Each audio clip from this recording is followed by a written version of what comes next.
বোন আত্মীয় স্বজন তাদের সাথে কথা হয়েছে। আমরা এই ঘটনায়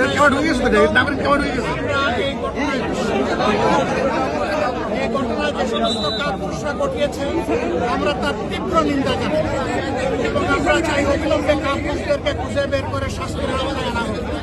তবে একটা কথা মেসেজ ভেরি ক্লিয়ার, এই জাতি কোনো গুলিকে পরোয়া করবে না ইনশাআল্লাহ।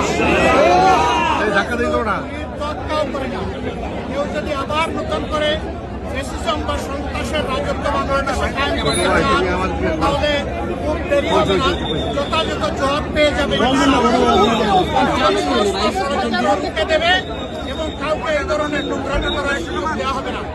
বাংলাদেশের মাটি কারো বাপদাদার জমিদারি না, এটা 18 কোটি মানুষের সম্পদ। এই সম্পদ পাহারা দেওয়ার দায়িত্ব আমাদের সকলের। আমরা সেই পাহারাদারি করবো ইনশাআল্লাহ। হত্যা চেষ্টা যারা চালিয়েছে তাদেরকে অবিলম্বে খুঁজে বের করে শাস্তির আওতায় আনার জন্য সরকারের প্রতি আহ্বান জানাচ্ছি। সরকারের কোনো ধরনের ঢিলামি